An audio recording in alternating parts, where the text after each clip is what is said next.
Hey there folks, this is Rokkenjima, welcoming you right back to Let's Play Umineko. This is episode 2. In the last episode, we had the whole opening where we found out that the head of this big rich family is really ill, but he's still drinking, doesn't care.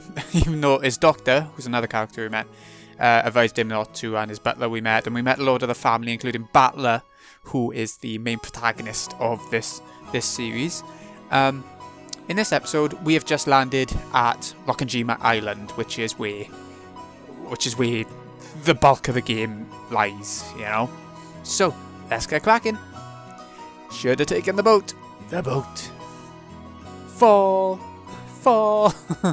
Oh. She's so wicked. Yeah, that's enough. But what a surprise. I thought there was nothing that could scare Batlakun.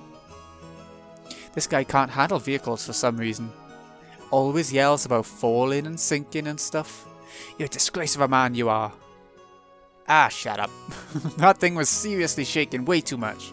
I just got a little stressed since it was my first time on a small plane like that. You call that a little stressed?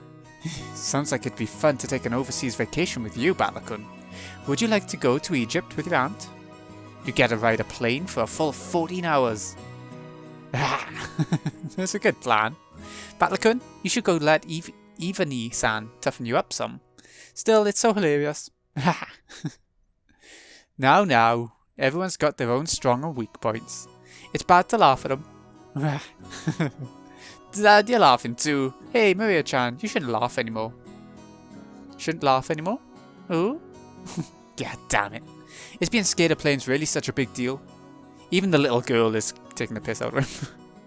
Everyone obviously thinks I'm a big oaf now.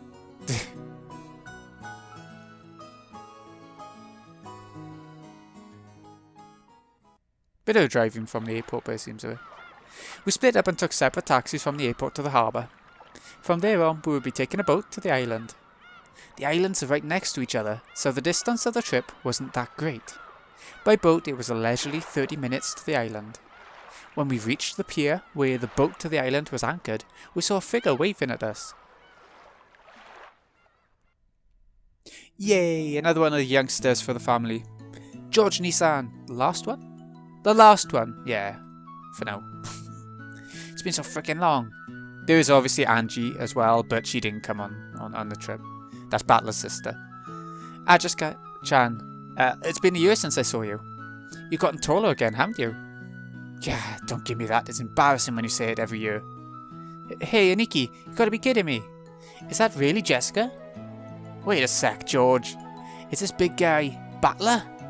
We both stared at each other. She definitely didn't look like that in my memories, but I do remember her crazy way of talking. Yo, Jessica. What's this now? You're kidding me. You look like a woman now. What are these, boobs? Even you managed to get a chest. Let me rub 'em. Let me... Oh, Battler, you big perv. Don't screw around with me. I'm a blushing flower of 18. Of course my hair grew longer and I got these. What, you think I got boobs just to get fondled by you, loser? Speaking of you, sure, you got all ridiculously huge, but did you get a bit stronger too? Don't screw with me. I'll show you how much training I've done since back then. You're pissing me off. I'll beat you at your own game. This headstrong girl's name is... Ugh. She was born under the same unlucky star as me, sharing the same kind of weird name. Don't they all seem to have, or most of them? Anyway, that is pronounced Jessica. She's Dad's older brother's daughter. Dad's older brother. Okay, his cousin, Battler's cousin. That older brother happens to be the oldest son of the Ashuramaya family, so for now, it means Jessica is the direct family heir. Since Jessica and I are the same age, and sometimes had little boy-girl squabbles with each other, we've always been used to fighting and joking around together whenever the relatives gather. Jessica grew more quickly, so she always had me beat in terms of size and physical strength. When we scuffled in a contest of strength, it usually went Jessica's way. So even though I realised I'd grown bigger, part of my mind was still convinced that I couldn't beat Jessica. What the? What are you getting all serious for? Ow. Hey, this is nothing. Jessica, you've gotten weak. Shut up. I'm a girl. So of course I couldn't beat a guy with physical strength forever, right? Well, you got a point there. The meat I put on my arms all went to your chest. It looks like it'd be a pretty even test of strength between my arms and your boobs, don't you think? I told you, my boobs aren't for you to feel up. Besides, how about you? Did your cute little elephant San get a bit bigger to go with the rest of you? Oh dear. Stop it, idiot. No, you perv. I'll be ruined for marriage. Don't touch my crotch. Don't say stuff people are going to misinterpret. Honestly, I was so surprised at how feminine Jessica had become that I had to joke around like an idiot to hide it. Well, considering what a bossy brat she was 6 years ago, anyone would be surprised. And I guess she's just as surprised. She probably wasn't expecting to lose to me in a test of strength. After losing that easily, she must be shocked at how much I've grown in the past 6 years. 6 years. Once again, I'm being shown just what a huge gap of time that was. Crap. Total defeat. It's like I'm no match for you anymore. That's not true. Even Battler-kun must have his weaknesses. Right, Maria-chan? Oh. Fall! Cut it out, Maria. Let's keep that a secret, okay? Well, all the family know. Fall? The hell are you talking about? Sorry, but there's no chance you'll see that weakness of mine now. After all, the nightmare plane trip is already over and done with. Only thing left is the nice, quiet splashing of the boat ride. I never thought I'd start loving that piece of junk boat this much. Huh? George-san, is there something wrong with his head? You'll understand soon. Very soon. At the time, I didn't get what Aniki meant by that big smile. What have we here? Ooh! Battler-san, how big you've grown! Who's it this time? It's an old lady with an apron! Yes, it is. Oh yeah, that takes me back. I remember now. You remember her, right? It's Kumasawa-san, the servant. I could never forget you, Kumasawa-ba-chan. After all, you haven't aged a bit in these past 6 years. If anything, I'd say you're looking younger than ever. Ho ho ho! Lately my skin's been getting quite smooth and silky. And look, hasn't my chest gotten bigger as well?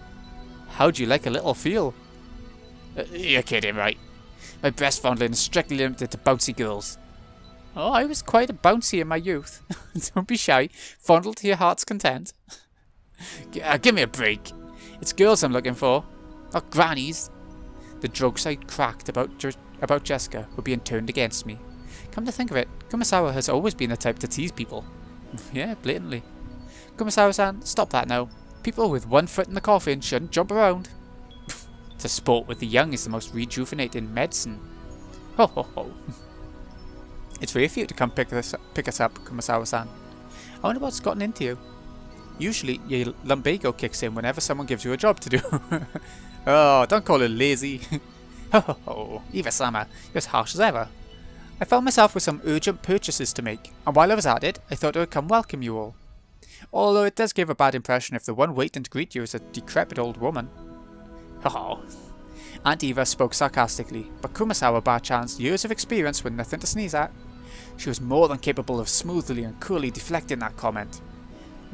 Feels bad to say it, but old Kumasawa-ba-chan may be past her prime as a servant. She might act as though she's in good health, but between the headaches and her lumbago, her body is wearing out.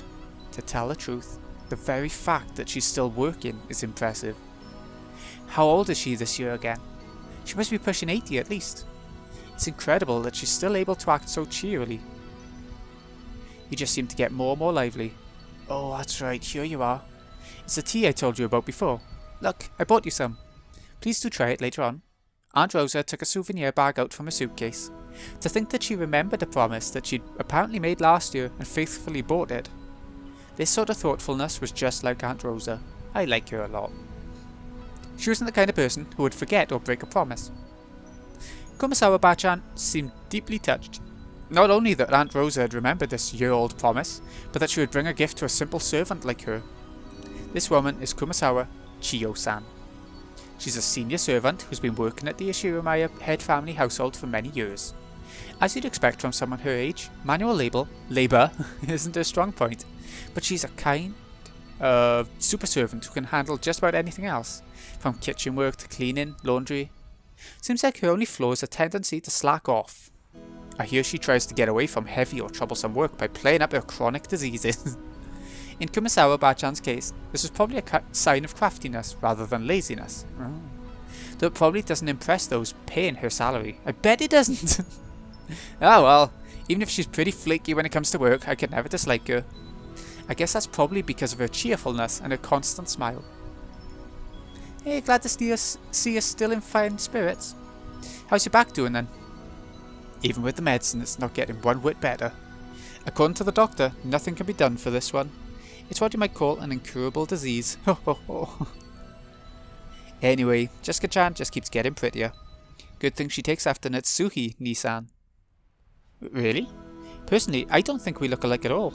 I mean, I don't even want to be like my parents. Because I got zero respect from. No, you shouldn't say such things. Though there are quite a few people who don't want to be like their parents in our family. Ah, that's me. So blunt. You sure as hell better not take after me. Your nose looking like mine already pisses me off. What are you talking about? You're surprisingly alike, you and father. Come on, you can't be serious. Just how am I like dad? You're a lot like him, especially in how arrogant and prideful you are. Father's blood is especially strong in you and Nissan. Wouldn't you say, Rosa? Oh, absolutely. Kraus Nissan and Rudolph Nissan are almost unbelievably like dad.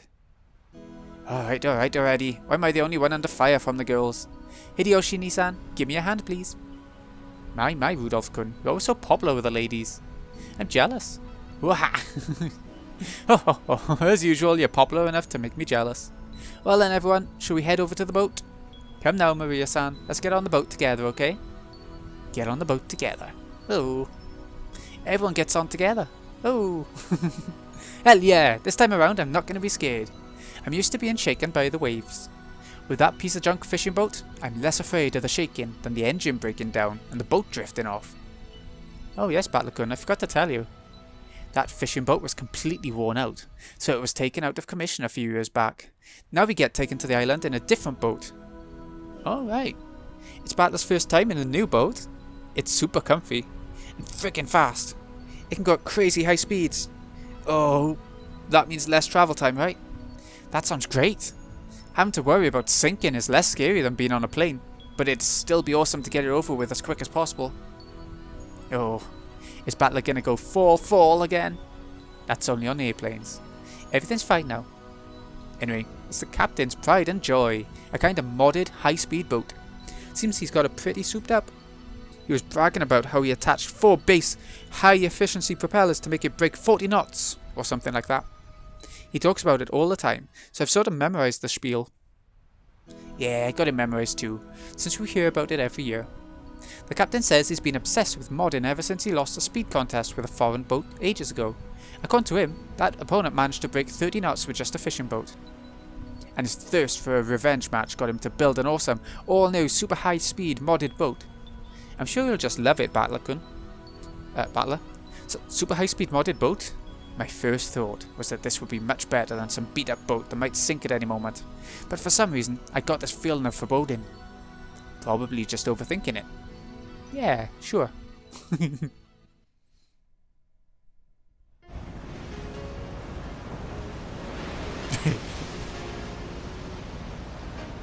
Hey Battler, maybe you should just swim to the island. Battler-kun, you shouldn't lean over the railing too much. You might fall. Oh, fall. I knew she'd say. Damn it, so this is why you're all grinning back there. So this is the super high-speed boat that the captain started modding. Oh yes, that piece of junk fishing boat from 6 years ago doesn't hold a candle to this guy. Whoa, it's shaking. Gonna fall. He said it. Oh. Gonna fall. If I fall, I'll land in the ocean and drown. Where's the parachute? I mean, where's the boy? Give me a life jacket. Battler, what the heck are you doing that for? Jessica-chan, Maria-chan, it's not nice to tease. Battler-kun, if you're scared, then just don't come out on the deck. I think you'll be able to calm down a bit if you go inside the boat. That's a no thank you, Aniki. Shipwreck victims are always the ones inside the boat. The survivors are usually those on the deck during the accident. So I'm staying right here. It's shaking. I'm gonna fall. Wow. Shake. Gonna fall. Ooh. Maria, I told you to behave yourself. But Battler-kun, looks like you really can't handle it. I'll go tell the captain to slow down for you. Whoa, Aunt Rosa, thank you. I can tell you now that safe, slow driving is definitely the way to go, even on the sea. Don't do that, Rosa. Trials and tribulations are important for young men. Isn't that right, Battler-kun? You'd better be able to overcome a little scare like this. Otherwise you'll never be able to go to Egypt with your aunt. That was obviously Eva. Yeah. Whoa, Aunt Eva, you're so mean. Oh no, I'm gonna fall. Life jacket, parachute. Wow. Wait, gonna spin it around and think that way. What's the enemy aiming for? Is he doing this to scare me? If that's what he's aiming for, too bad. Like hell I'll be scared. But no, I'm gonna fall. He's not getting up to this fear, is he? So, after I made a huge fool of myself for a while, again, Aunt Rosa had a talk with the boat captain, and he slowed down to a more manageable speed for me. That's a bit better. Thought I was going to die earlier. Apparently, the max speed I can tolerate is extremely slow. But that just now was completely insane. The whole boat was shaking, sliding and leaping on the ocean's surface. Felt like I was riding on the back of a flying fish. Jessica was still guffawing at me as I leaned against the railing, tired and disheartened. I lost in that strength contest earlier, but I'm glad to know I'm not worse off where it really counts. But seriously, yeah. Damn it, go ahead and laugh. One of these days I'm going to find your weakness and get back at you, and then your boobs will be mine to squish. Yeah, sure, good luck with that. Oh, Battler, all weak. Yeah, Battler, all weak. I want to die on land, not in the ocean or the sky. Maria was patting my back, so I patted her head in return. Her expression was blank as usual, but I realised that she wanted to console me. Battler-kun, the captain's thrown in drinks to make up for this. Would you like one to calm yourself down? George, Aniki and Kumasawa-bachan brought us all ice-cold cans of soft drinks covered with beads of water. Judging from Kumasawa-san's big grin, our parents inside the boat were probably all rolling around laughing at my moment of pure terror. Damn it, I'm so embarrassed. I can't bear to face any of them. If I didn't change the subject somehow, I'd had the feeling I'd be the butt of everyone's jokes for the whole trip, so I tried to think of something harmless to talk about. Hey Jessica, how are Uncle Kraus and Aunt Natsuhi doing? My old man and Mom? Unfortunately they're fine. Though every other word out of their mouths is steady, steady, which pisses me off. I'm so jealous, since it doesn't look like Uncle Hideyoshi or Uncle Rudolph would say stuff like that. Oh no. Before I had my exams, my parents kept pressing me about it over and over. I thought it was annoying then, but now I'm grateful. Ha, I knew it. You really are awesome, Aniki. Anyway, I have to look after myself. No one tells me what to do. Well, it's not like I'd listen if they did. Battler-san, have you still not returned to your parents' home? Well, I kinda go back now and then. I've got lots of clothes and stuff left at the house I was living in until recently. Oh? Battler has 2 houses? Something like that. Why? Why'd you have 2 houses? Oh? Oh? Only Maria, who couldn't really grasp the situation, voiced this naive question. However, the others just shot nervous glances at me, choosing not to respond even though they knew the answer. Maria, look, you can see the harbour now. Look, over there. Can you see it? Ooh, saw the harbour, saw the harbour. Apparently, Jessica was trying to be nice by changing the subject. So even though Battler and Jessica fight, she's still, they like each other. Ah well, I'd rather not talk about it if I can help it, but it's uncomfortable to have it treated like some kind of weird taboo. I don't mind it that much myself anymore. I may be a member of the Ashura family, but the truth is that for these last 6 years I've been living with my grandparents on my late mother's side, and I've even been using her family name. When those grandparents passed away one after the other, I basically had no choice but to go back and live with the old bastard. Don't get me wrong, I didn't just run away from home or anything like that. The only one at fault here is my dad. I don't really blame Kyrie-san. Being able to hold that old bastard's reins and ride him out is no mean feat. Still, the way that old bastard betrayed my mom, well, unfortunately I still haven't fully gotten over that. We'll be getting there soon. George Aniki cleared his throat, trying to change the subject. Please forgive my indiscretion. It seems this old woman has said too much already. If I've hurt your feelings... Hey, I don't mind it, and no one's feelings are hurt. Don't worry, Kumasawa-bachan. Kumasawa-san seemed to regret speaking out of turn. But I was more concerned about being worried for something like that, so I stood up and passed it off lightly. After that, I had a sip of my drink and headed over to Maria and Jessica, who were gazing at the silhouette of the island.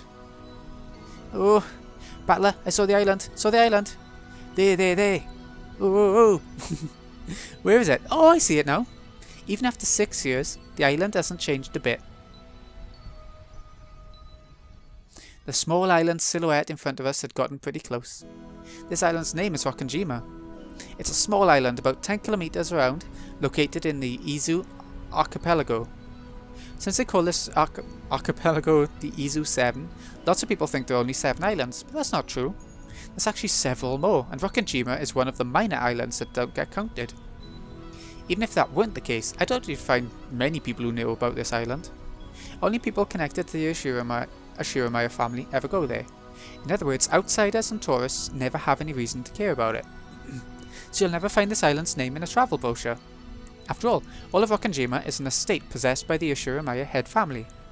Only the Ashiromaya family live there, and only people connected to the Ashiromaya family come and go to and from there.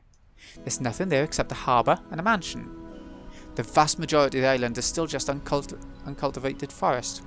Such a waste when it could be made into a nice golf course or something. However, when you realise that the entire coastline is a private beach, it starts to sound pretty magnificent. You probably guessed by now, but to put it simply, well, the Ashiromaya family is just rolling in dough.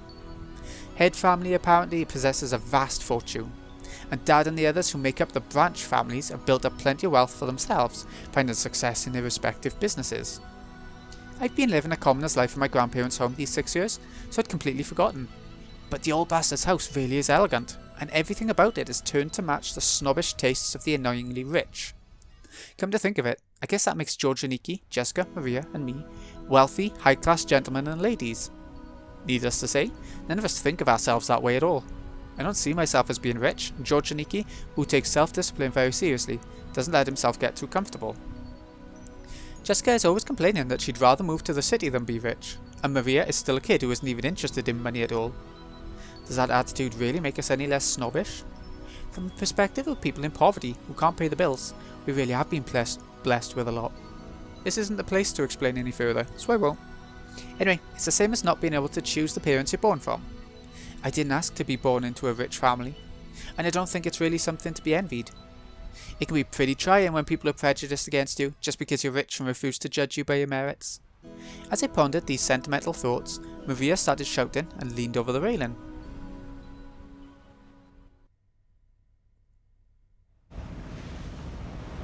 Oh, gone. What's wrong, Maria? Did you drop something? Oh, gone. Oh. Maria kept yelling, gone. At first it sounded as though she had dropped something, but while she shouted, she also pointed out over the ocean. What's wrong? What's gone? I'll look for it too if you want. What is it? If she dropped something, she would probably have looked down at the floor. But Maria was pointing out over the ocean. One would assume by that gesture that she had spotted something, but she kept saying that something wasn't there. Strange. However, since my last memories of this place came from 6 years ago, I was able to spot it before Aniki, who comes here every year. Huh? If I remember correctly, wasn't there a torii or something on top of a small crag around here? That's right, it was definitely there. I remember it well, since as we get closer to the island, it's the first thing to greet us, like a landmark. Oh, you're amazing, Battler. Even though it's been 6 years, you remembered. It was here, wasn't it? I remember too. The tutelary god shrine and that torii-like thing were standing all alone on that crag. Not sure what tutelary means. And now that you mention it, they're gone, aren't they? I'm pretty sure they were still there last year. Gone. Oh. Maybe they were washed away by the waves or something. It was a small crag, so it probably got worn away over time. That's my theory too. It was last summer that it disappeared. But they say an enormous lightning bolt came crashing down one evening and smashed the shrine. The fishermen whisper that having a thunderbolt fall upon our honoured tutelary god must be a portent of approaching misfortune. Kuwabara. Kumasawa-san smiled impishly, as if teasing us, rubbing her hands together while intoning a Japanese phrase meant to ward off lightning. However, Maria apparently took this seriously, and stared fixedly over the ocean to where the crag housing the shrine god was supposed to be. A portent of misfortune? Ooh. Enough, Kumasawa-san. Maria isn't old enough to get that kind of joke. It's okay, Maria-chan. It's just a coincidence. Nothing scary is gonna happen. Georgianiki put a hand on Maria's shoulder to calm her down, but Maria's sharp-eyed expression didn't waver. Misfortune. Misfortune. Maria muttered that word over and over. Apparently, repeating a single word over and over is a habit that Maria's had for a long time. However, since the word she was saying was literally an ill omen, it was a bit creepy.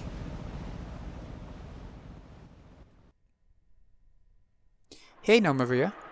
If you say it over and over like that, misfortune will really end up happening, you know? I tapped Maria's other shoulder. Maria whipped her head around, stared into my face and spoke unblinkingly.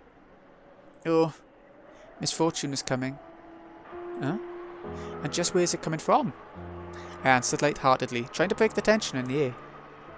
At that moment, Maria held up a finger, raised her arm high, and pointed up to the heavens.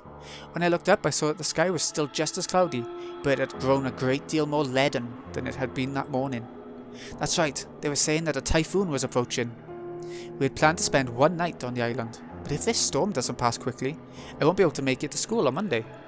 Well, I guess it makes for a pretty good excuse to be absent. Oh, she apparently sensed some kind of misfortune in this cloudy sky. She's been muttering that non-stop for a while now. Girls at Maria's age tend to be very impressionable. She's just about the age that many girls start to get excited about sixth senses and whether they have any psychic potential and stuff. For all we know, this might be due to her childish, sensitive nature. It's okay, Maria-chan. The weather might get worse tonight, but tomorrow it'll clear up and become a pretty blue sky.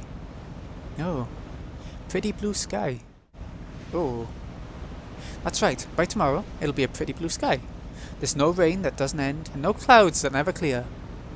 Oh. Rain that doesn't end, clouds that never clear. Oh. I know the typhoon's coming, but soon it'll go away. It'll be okay, Maria. Oh. Oh. Oh, oh, oh. Oh, oh, oh. Maria started yelling, ooh, ooh. It looked as though she was having a tantrum because no one could understand what she was trying to say. What in the world is Maria trying so desperately to warn us about? Unable to understand her, we couldn't help but feel a vague sense of misfortune. I've heard that everyone can feel the supernatural, but that it weakens as you age. That might mean that Maria, the youngest one of us all, still possessed some kind of sense that the rest of us had lost. I wonder if that sense is sending her a warning.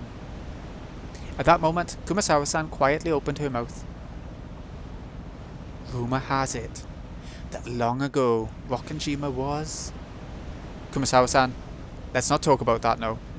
Just as Kumasawa-san was about to tell some kind of story, Jessica sharply interrupted her. Jessica's tone was extremely firm for her. I wanted to push her further, just out of simple curiosity, but judging by the look on Jessica's face, whatever Kumasawa-bachan was likely to say would probably make Maria even more uneasy. If I did try to press her for the story, the odds were pretty good that it wouldn't be anything bright and cheery. Ho ho ho, I do apologise about that. The wind here is hard to bear for the elderly, so if you would excuse me for now. Gossipers have no reason to hang around after they've been told to stop chatting. When Kumasawa-san finally realised that she'd overstepped her bounds, she went back inside the boat. After she left, Uncle Hideyoshi showed up in her place. Since he'd arrived mid-conversation, he completely failed to notice the complicated atmosphere that hung about the scene, so he refreshingly and unwittingly swept that atmosphere aside. So in the end, it was his lack of tact that brightened the mood. Looks like we're almost there. Okay, just a bit more. Took forever at the speed we went today, didn't it? Wonder whose fault that was. Things got dark for a sec, didn't they? Oh, Uncle Hideyoshi, give me a break already. Come on, don't stop there. Seriously, thanks to Battler here, it's taking forever. Oh, Maria probably thought that everyone was refusing to listen to her. She hung her head, wearing a fretful expression. As she did, Georgianiki crouched down to meet her eyes and spoke to her kindly. Maria-chan, there's nothing to be afraid of, because we're all together. There's nothing to be afraid of if we're together. Go ahead and say it. Oh, there's nothing to be afraid of if we're together. Yes, there's nothing to be afraid of if we're with each other. Oh. That's right, exactly what Georgianiki said. If we stick together, there'll never be anything at all to be afraid of. Right, Jessica? Yeah, no doubt about that. What George Nissan says is always true, Maria. Oh, George Oni-chan always true. Yes, I don't lie. So trust me. There's nothing to be afraid of if we're all together. Oh, George Oni-chan doesn't lie. I trust you. There's nothing to be afraid of if we're all together. Oh, not afraid. Maria jumped into George Oniki's arms and hugged him tightly. After Oniki patted her head, she jumped away again. Her facial expression had undergone a 180-degree change, turning back to normal. She was once again the ordinary Maria. She looked so cute in that picture. Look at her. Oh, there's nothing to be afraid of anymore because we're together. Oh. Yeah, that's it. You look all better now. You're strong and that's awesome. Oh, I'm awesome. Hey now, what's going on here? Maria-chan didn't get seasick, did she? Yeah, well, something like that. We'll be arriving soon. The harbour is already drawing near. Ah, and that's the midway chapter point. Oh god. Yeah, considering that's the midway chapter point, that's where we're going to be ending things off. This is how the format's going to work, just like with the Higurashi series, if you saw that. Every time we see the clock, it's time for a break. So this has been Greeny XI. I hope you've enjoyed. Thank you so much for watching. I'll see you again in a wee bit when we head on into the island properly, now that the boat ride's over, and we get to meet a few more characters and things start to pick up a little bit.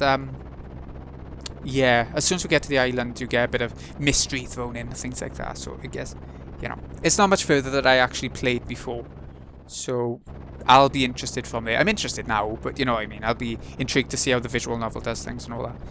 So, thanks again for watching, folks. See you again in a bit.